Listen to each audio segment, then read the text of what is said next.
complained at the time to the Building Society. I complained at the time through my lawyers to the Sunday Times. I wanted an apology from them about what happened.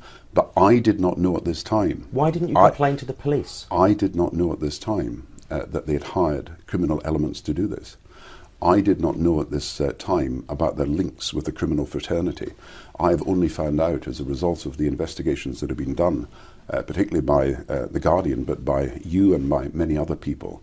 I've only found out the links between the Sunday Times and what I would call elements of the criminal underworld who were being paid while known criminals to do work that was, if you like, the most disgusting of work, not against me only, but against people who were completely defenceless. Hacking and blagging is illegal. Do you wish you'd complained to the police? I think the issue then was who had done this. And the issue now is that we've got a huge amount of information that has been brought to me, even since I was in government, that shows the links between the Sunday Times and known criminals, but equally the links between the News International organisation and known criminals.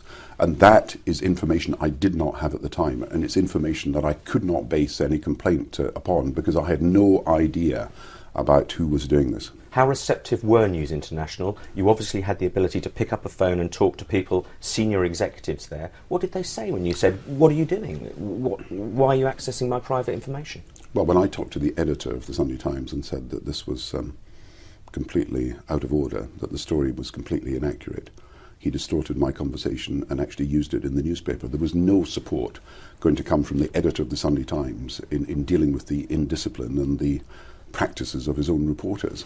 So this was a culture in both the Sunday Times and in other newspapers and News International where they really exploited people. People particularly, I'm not talking so much about me, you know, I'm talking about people who were at rock bottom. And rock bottom was the rock upon which the Sunday Times founded their reputation, and other newspapers in News International founded their reputation for purely commercial gain and in some cases to abuse political power. A question I have to ask. You've said that and made those allegations, but during your time in government, both as Chancellor and Prime Minister, you courted News International. Is it true to say that you had to court them because they were so important, they were vote winners for you? And isn't this at the very heart of what's gone wrong here?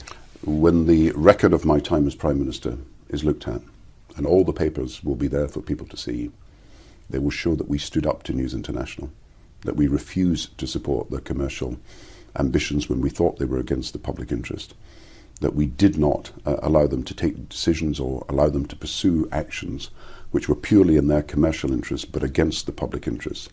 And I think people will find it is partly because we stood up to News International and partly because we refused to go along with some of their commercial proposals that were purely in the interests of their company, that News International did not find that they could support a Labour Party at the last election. Can you give me 3 instances where Rupert Murdoch or News International tried to influence you on decision making, or you felt that pressure was being put on you whilst you were in public office?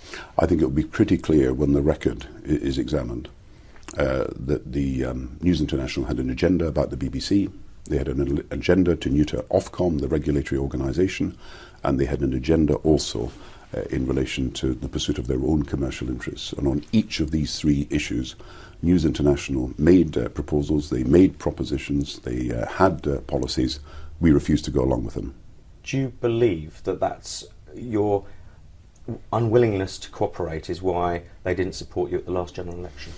I think when you look at the record, and people will have to look at the record, they will understand that News International pursued an incredibly aggressive agenda in the last year. And they're entitled, of course, to have their own views about the politics of this country.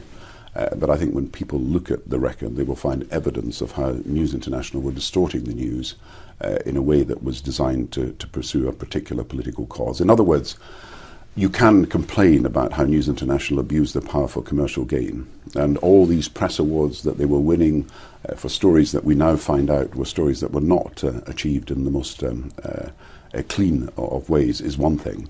But of course the abuse of power or their power for political gain is something that's going to have to be looked at, and any inquiry that's going to be set up was going to have to look at how News International attempted to abuse political power for political gain. We've talked about bank records.